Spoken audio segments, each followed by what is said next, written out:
Mas Riko. Halo. Ini aku ada pertanyaan dari Pak Nur dari Madiun. Nah, pertanyaannya gini.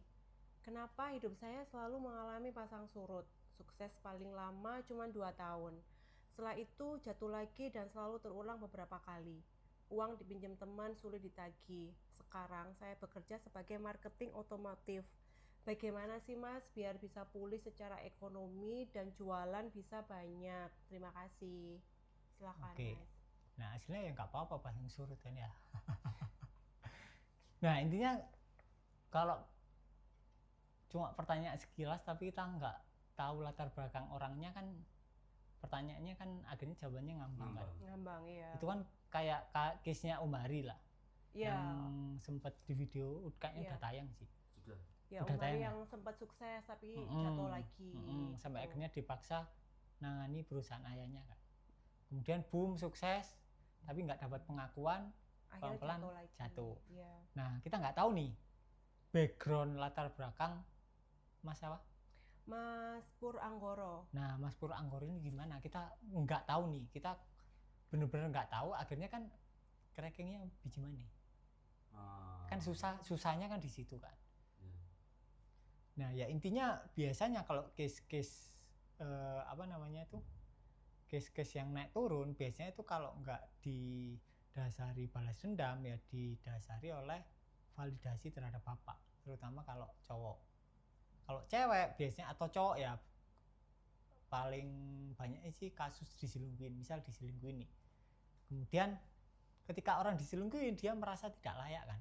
Dia pingin diakui oleh mantan istrinya atau mantan suaminya kan.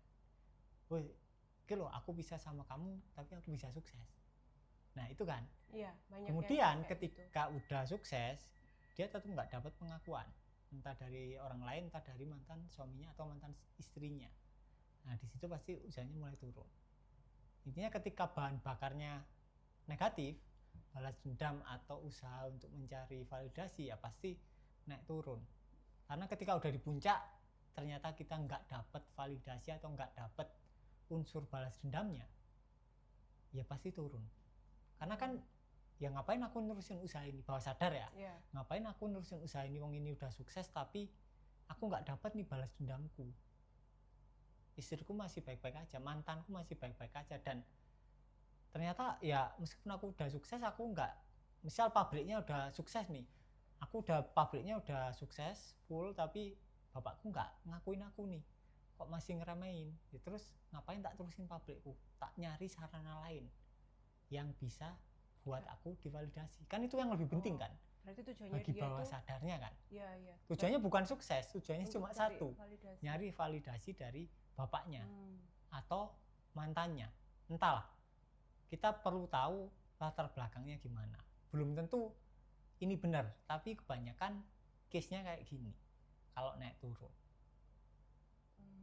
Intinya yang dia inginkan tuh bukan suksesnya tapi balas dendamnya atau kebutuhan validasinya. Nah nggak dapet ya otomatis ya secara pribadi gerak otomatis nyari sarana yang lain, sudut yang lain. Misal nih diri kalian udah tahu nih, sudut pandang pribadi kalian udah tahu nih, oh ini udah sukses nih, aku bikin usaha batu bara nih, bapakku masih ngelecehin aku, masih belum ngakuin, ya kan pasti secara gerak otomatis ini dibikin runtuh kan. Aku tak cari saran lain, siapa tahu dengan saran yang ini aku ngakuin. Akhirnya ketika ini sukses lagi nggak diakuin, akhirnya nyari sana lain, walaupun secara tanpa sadar aslinya yang bikin bangkrut kalian sendiri. Iya. Nah itu intinya, kalau mau detail dan benar ya kita perlu tahu latar belakang ceritanya gimana, waktu kecil dulu gimana. Nah dari situ kan bisa diidentifikasi secara benar kan. Kalau ini kan ngambang kan jawabannya kan.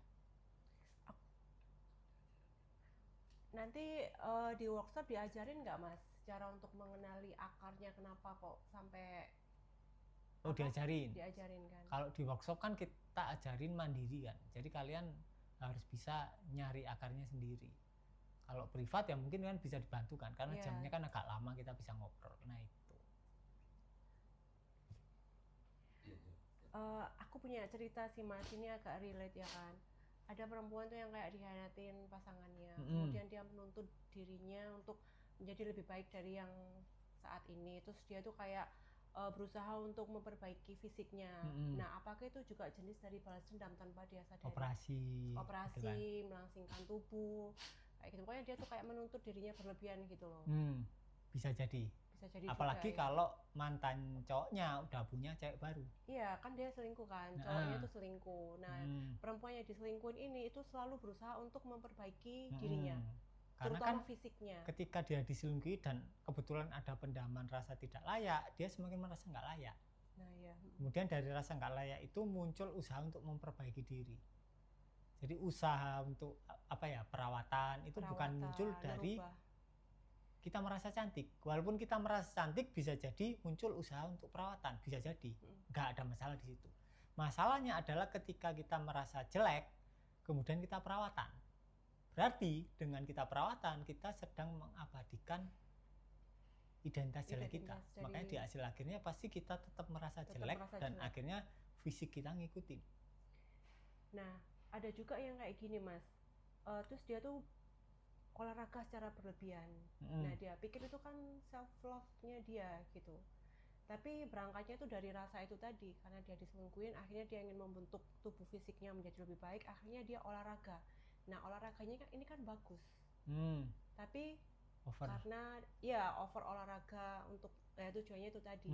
Tapi kan karena dasarnya diselingkuhin itu tadi. Nah, itu berarti masuknya ke apa itu? Karena dia merasa dirinya ini self love, ini self love. Masuknya gitu. Ya ke pelarian dan pasti over. Kayak misalnya kalian diselingkuhin terus kalian olahraga lari. Kalian akan over running dan ini banyak kejadian. Jadi temennya Sinta itu ada orang yang tiap minggu dia itu lari dari Surabaya ke Batu. Bayangin berapa kilo? Surabaya Batu. Kemudian dia balik lagi dari Batu ke Surabaya untuk pulang dan itu lari. Itu kan over kan? Kita tahu itu over. Berarti kan dia melakukan itu untuk lari dari sesuatu kan? Gampang-gampangan lah kita tahu itu lari, upaya lari secara mental yang difasilitasi oleh olahraga lari. Nah, intinya sesuatu yang berlebihan ya itu adalah sesuatu yang berbahaya. Itu adalah petunjuk bahwa kita sedang lari. Jadi apa yang membedakan kalau yang lari sama yang benar-benar itu memang keinginan kita sendiri pengen olahraga dan kita memang kuat lari, itu apa yang membedain? Kalau aslinya dari luar itu nggak kelihatan bedanya. Yang tahu kita sendiri. Yang ngelakuin yang tahu. Ya kan dia pasti tahu kan olahraganya buat lari secara mental atau memang dia beneran lari fisik doang. Itu cuma dia yang tahu. Tapi kalau dianya nggak sadar gimana Mas? Nggak mungkin, pasti sadar. Pasti tahu, entah secara implisit atau eksplisit dia pasti tahu. Sebenarnya dia tahu. Cuman kalau ngobrol dia sama orang atau dia ngobrol sama orang kayak dia nggak ngaku gitu loh. Nggak ngakuin. Iya. Dia menyembunyiin, ngaidenin lah. Karena nggak nyaman itu. Karena nggak nyaman. Dia pasti tahu, aslinya pasti tahu. Kayak Mbak Emma lah, misal perawatan tapi aslinya lari dari rasa kurang cantiknya. Pasti itu tahu. Iya kan? Iya. Tahu kan? Nah, tahu, aku tahu. Semua orang pasti aslinya tahu kalau sedang lari. Cuma butuh kejujuran aja untuk mengakui. Terus masalah perselingkuhan ini boleh dilanjut lagi ya? Oke. Kita beralih ke pertanyaan yang selanjutnya aja ya Mas ya. Ini dari Mas Andi, Makassar. Izin bertanya Mas Riko tentang bahagia dan kebahagiaan. Apakah bahagia itu cukup merasa bahagia atau kita ciptakan dari dalam hati sendiri? Ataukah bahagia itu alami dan natural apa adanya? Terima kasih. Silakan Mas Riko. Ya semuanya alami. Mau itu kesedihan atau kebahagiaan kan bukan kalian yang nyiptain. Ya kan? Kayak sunset dan sunrise itu kan bukan kalian yang nyiptain. Ya, muncul sendiri. Tapi karena ada dogma negatif dan positif, muncullah sosok ego yang berusaha mengendalikan dan berusaha menciptakan beberapa perasaan yang dia anggap sebagai perasaan positif. Intinya adalah yang bermasalah di sini bukan perasaannya, tapi adalah ego yang berusaha mengendalikan perasaan, yang menolak dan berusaha mengejar perasaan positif. Nah itu yang perlu disadari, ego yang berusaha mengendalikan. Semuanya hasilnya alamiah aja. Entah itu misal kalian nih dapat pekerjaan, itu kalian yang nyiptain nggak? Ya enggak, kan spontanitas kan. Tiba-tiba kalian tiba-tiba pagi hari kalian buka website, ternyata ada lamaran, kalian tiba-tiba ngelamar, kalian tiba-tiba wawancara, kemudian diterima. Itu kan spontanitas. Kalian lahir bukan dari keinginan kalian nggak bisa milih ibu kalian. Ego kalian nggak bisa milih ibu kalian. Iya. Intinya adalah sadari diri fiksi yang berusaha mengendalikan segala sesuatunya. Berarti bahagia itu muncul sendiri dari dalam ya Mas. Kalau ada usaha berarti yang berusaha itu si ego. Disadari. Oke. Egonya. Egonya disadari. Ya, oke teman-teman, buat yang ngalamin case yang sama seperti yang kita bahas barusan itu, teman-teman silakan yang mau ditemenin sama Mas Riko dalam belajar kesadaran bisa WA ke Mas Hari ya di 0852 3044 5019. Baik Mas Riko, itu aja ya. Siap. Terima kasih teman-teman. Sama-sama. Terima kasih Mas Riko.